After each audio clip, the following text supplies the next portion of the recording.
is up? Brad here with another episode of How to Win with Brad DeMint. Today I have a special guest, Lance Carpenter. Lance, how you doing, brother? I'm doing great, Brad. Thanks for having me on here. How you doing? Hey, I'm doing amazing, man. Lance is an awesome guy. We actually met at a Tony Robbins event a while back, and he's a country singer, real estate investor, does a lot of things that I really appreciate this guy and think he's awesome. So I wanted him to share a little bit of his story, and we're going to talk about some things that have helped him along the way. So Lance, where are you from, man? Originally, I'm from Ozark, Arkansas, home of the Hillbillies, and I are one. So, Home of the Hillbillies. Well, I love it, man. And I've never had a country singer on this show.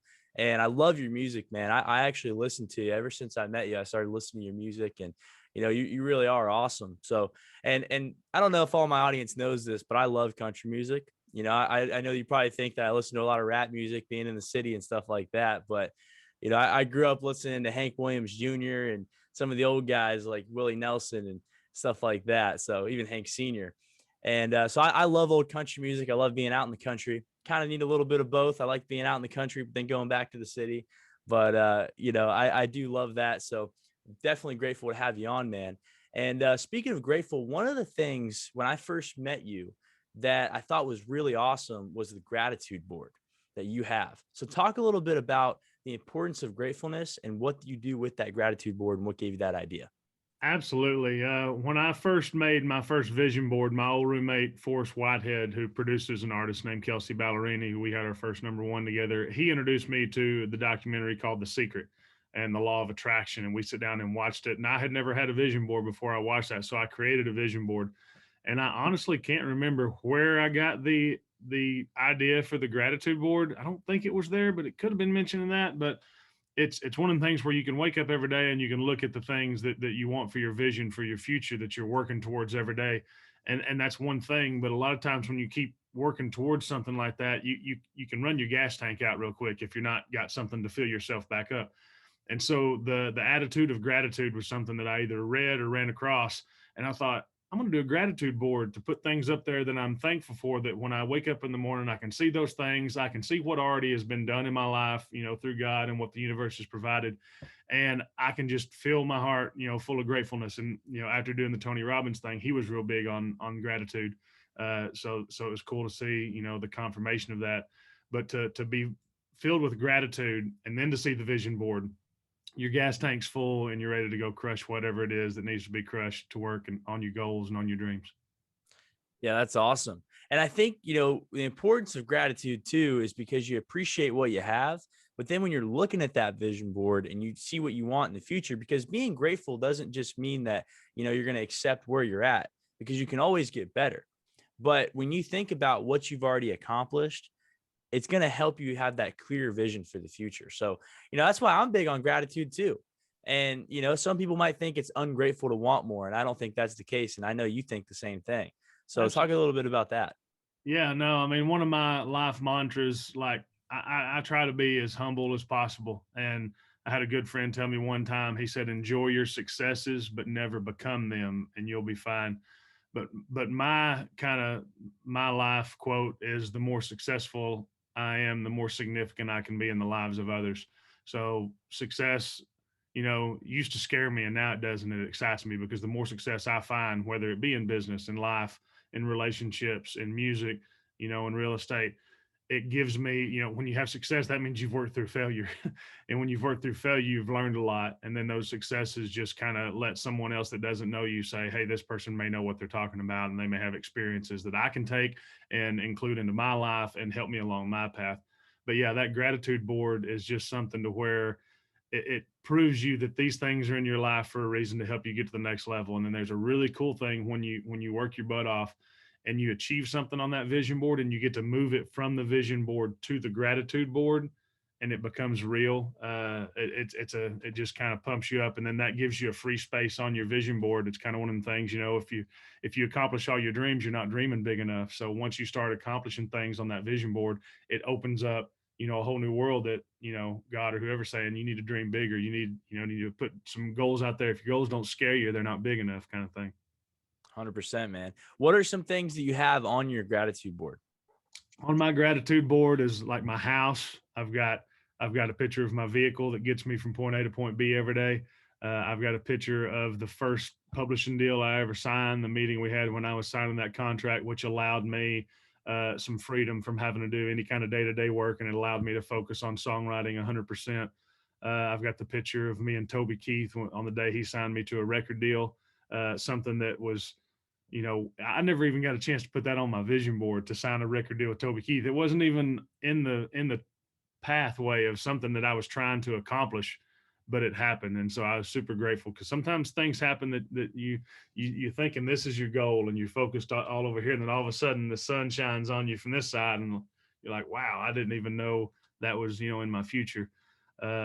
Just things that help me along every day, something as simple as a picture of a cell phone, a picture of a computer, tools that I have that, you could easily take for granted every day, that we've got this computer, we've got, cameras, we've got things we can do to reach other people, things like that I'm grateful for having. That's awesome. Yeah, just maybe give some of my listeners some ideas of what to put on that gratitude board. Yeah. Because, I have the vision board, but I actually haven't created the gratitude board yet.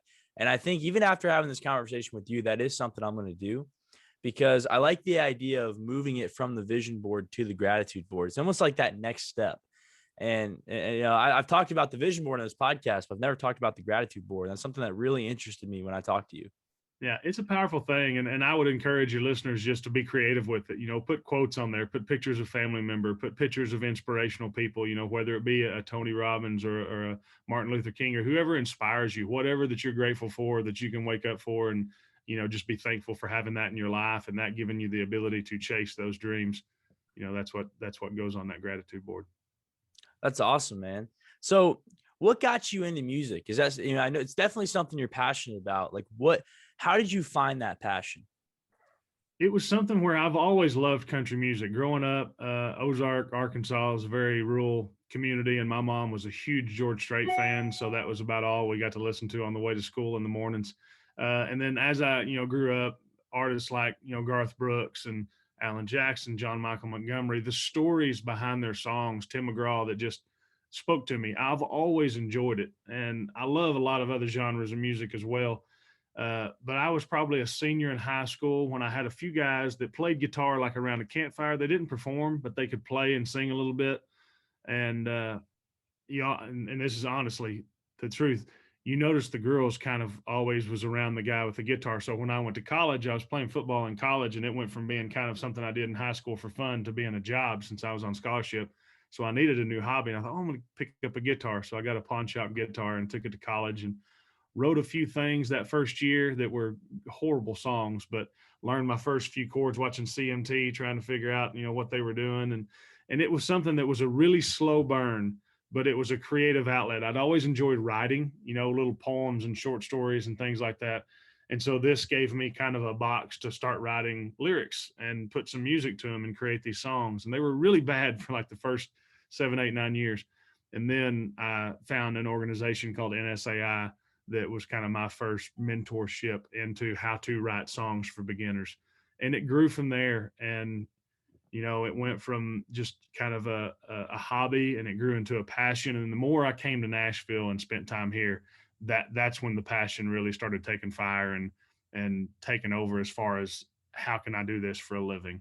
Because at the time I was working for FEMA, traveling the country, working federal disasters, on the federal level side. And I took a guitar or bought a guitar everywhere I went, because it was a therapy as well. Because when I picked that guitar up, I had to turn my mind off to remember how to play chords.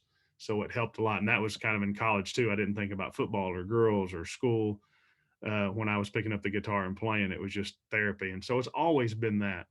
But it's just kind of been this natural progression. And the more I'm around people that do it, that total immersion, which is a true thing. Once you're around people that write songs and play music, they just make you want to get better and better.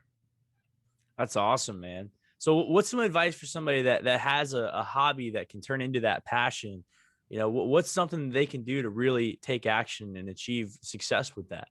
Man, if any kind of hobby, I mean, whether you've got, if it's a kid that's got, the toy dolls down there and the stethoscope, and he's trying to listen to their heartbeat, and thinks he might want to be a doctor, or if it's someone who draws or paints or dances or writes music or sings in the shower, and they think, oh, I could never do that. The people that do that are like, you know, super talented, you know, people that do that.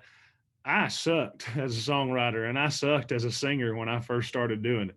So if it's something that you enjoy doing, if it's a passion or some kind of a hobby that you enjoy doing, pursue it. It takes 10,000 hours to perfect something, whether that's play a guitar, whether that's, you know, graduate from college, whether that's, you know, be the best crane operator in a big city, to be a, you know, a professional songwriter or artist.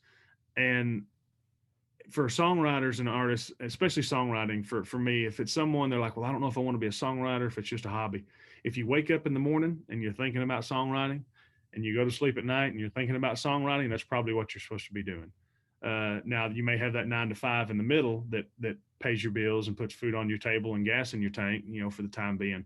But if you've got a hobby, if you can work 8 hours a day for someone else's dream at any job that you're working on, spend a few hours that afternoon and work on your own dream, or at night, stay up late, go to sleep an hour later, wake up an hour earlier, find time to work on your own passion and your own dreams and your own visions. That's awesome, man. I love it because, you know, and that's the thing is like, if you have time to really put in work somewhere else, you have more time than you think. You know, I think I've talked about that on the show before is like, you know, focus on what your time is. Now, I have a quote that says, trust the process, but don't waste your time. And, you know, you really focus on where your time is going because you can always create more time. So I think, you know, that's definitely a thing. I know you're doing other stuff besides just songwriting. I know you've been investing in real estate, doing things like that, you know, and I think you've developed a little bit of a passion for that too, as we've talked a little bit. You know, obviously songwriting and making music is your main thing, but there's always, you know, different things you can do. And even stuff like that, like real estate, that can create more time for you to do the things you love, like making music. So Absolutely. Yeah. I've always, throughout my life, people have said my hat rack must be pretty big because I've got a lot of different hats, you know, that I put on at different times with the jobs and the hobbies that I've had. But yeah, during the pandemic, I started flipping houses with two friends of mine. One of them who was actually a songwriter that I met. I was speaking at an event downtown Nashville, and after it was over, I was talking about how, you know, if there's a lot of people that come to these events and don't participate, they're just there because they want to be around the people that are doing it. And they've got that passion, but they're not taking those steps to try to become one of those people doing what they want to do. And I said, for me, and for instance, I would love to flip a house. I've always been handy. I've had carpenters and builders in my family, but I've never done a house flip. And I said, I'm trying to find someone that I can partner with on a house flip. And one of the songwriters laughed and she goes, me and my brother flip houses, and we've been doing it for 10 years. And I go, I want to take y'all to dinner then. And took them to dinner, told them that and this is something a lot of people, when they start doing something, they think, well, I want to do this, I should get paid for it. And a lot of times you got to provide value before you can become valuable. And so I told them, I said, I want to work with y'all on your first flip, pay me nothing. I want to show y'all what skills I do have, and I want to learn what skills are needed that y'all do on all these. And I don't care if it's, you know, 3 months or 6 months or however long it takes. I want to be able to give my services for y'all, and y'all teach me this. And then if y'all think that I'm worthy, then let's partner on the next house that we do together. And then we can, you know, be 50-50 partners, or whatever percentage based on the investment, you know, of upfront capital. But that was something we did. And we've done 3 or 4 houses now. We're looking for another one. And I've done several projects for my mom and my grandma that are projects that I probably could have done without doing this, but that I learned some things while I worked with them that helped me go home and help my family on some renovation projects at their house. Uh, but yeah, that's one of the one of the many things I do is invest in real estate. And I've got a rent house in Arkansas I've had for several years. Would love to build up a rental house portfolio. Would love to eventually start a property management company, either not necessarily here in Nashville because there's so many great ones, but in my hometown. I would love to start fixing up old houses in my hometown and providing some great houses for families in need there, and then create that to put some jobs in my hometown. Uh, so yeah, that's kind of the real estate side of where I'm going. that's awesome, man. I love it. I love that you have different things though. That's why I wanted to mention that because, you know, you're awesome. You're a great country singer. And I think you're just going to keep going up and keep getting, more people are going to know who you are. And that's one of the reasons why I wanted you to have on this show, because I really do believe in you, man. So my next question for you is, what keeps you going? Well, with songwriting, it's helping people. Bottom line, I love to help people. I've always, you know, all my life, back when I was a kid, my mom would say to my friends' parents, we'd be out or something, and there'd be some story that would get back to my mom. My mom would say, "Oh, well, if Lance has money, his friends have money too." And then when I finally could get a license and drive, well, if Lance has gas in his truck, Lance's friends have gas in their truck too, or they've got a vehicle. And it's just always been something to where that whole stop and help someone, is a good thing. And I take that in to where when I worked for FEMA, we traveled the country and helped people in need. When I stopped doing that and started doing songwriting, I can't tell you how many times a song has helped me throughout my life, whether it was to get me out of a slump, whether it was to get me fired up before a football game, whether it was to get me through a relationship breakup, anything like that. And the fact that now I write songs that, some have been recorded by major artists and have been on the radio. Uh, but even here in Nashville, when I get to play my shows or when I'm traveling around the country performing these songs that I wrote that didn't exist until we decided to show up in a little room and talk it out and create something. And it's usually based on stories that happened in our life or something we heard. And it seems like such a small world until you get out there and you perform it in front of a lot of people. And then you have all these people come up to you and be like, "Oh my gosh, that song you sang is like so in line with my life and what's happened to me." Or, "Wow, the words of that song were something I didn't even know I needed to hear to get me through this thing I'm going through." And when you realize that this little small thing you did in a room in Nashville one day with no windows and recorded it on your phone and went in the studio and recorded it, starts affecting people's lives in Nebraska and North Dakota and California and Florida, you're like, wow, it was all a plan. And once it happens, you can turn around and see where all these little pieces of it, all the great things, all the bad things that it took to get you to that moment to see the result of what you created. That really fills me up.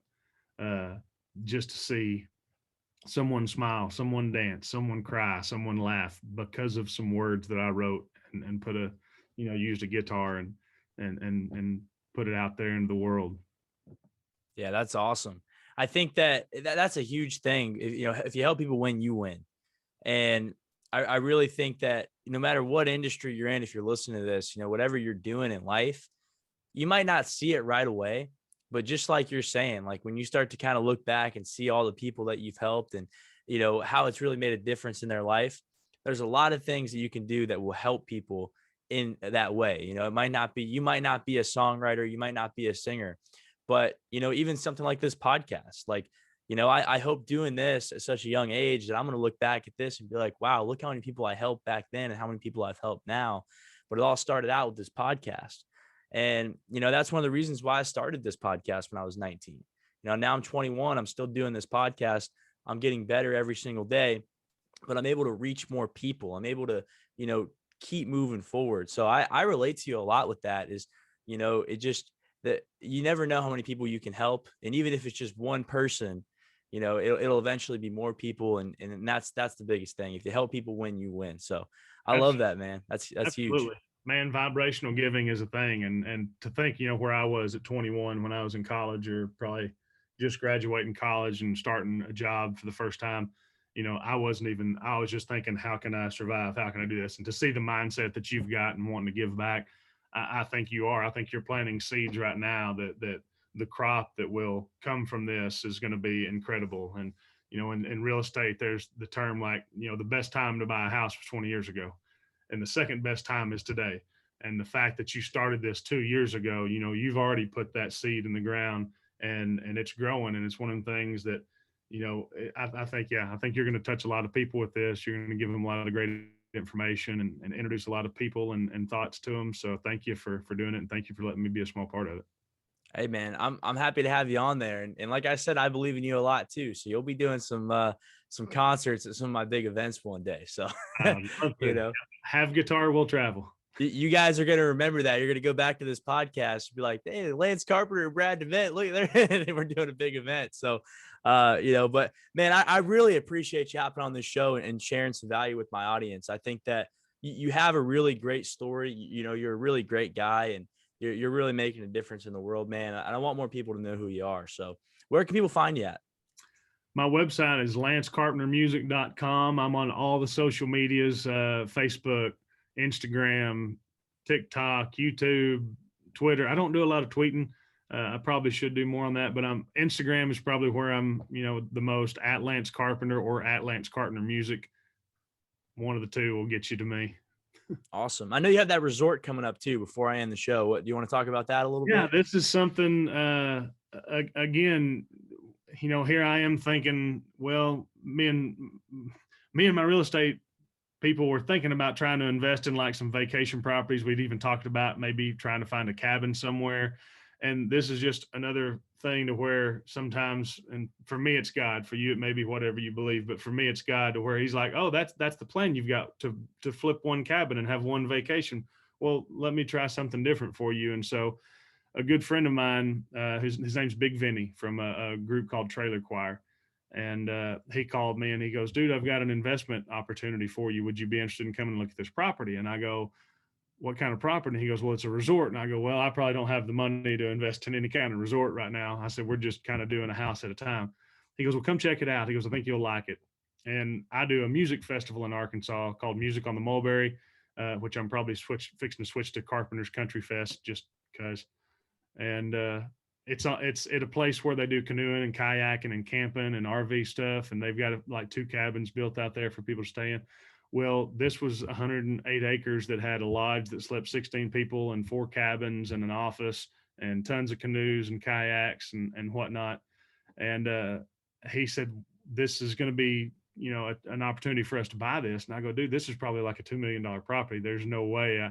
He goes, well, let's work on getting some investors on the money side of it. And he goes, me and you can be more on the entertainment and the marketing side of it.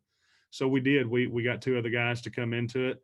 And the 4 of us bought the Buffalo River Resort, which is about 1 hour west of Nashville.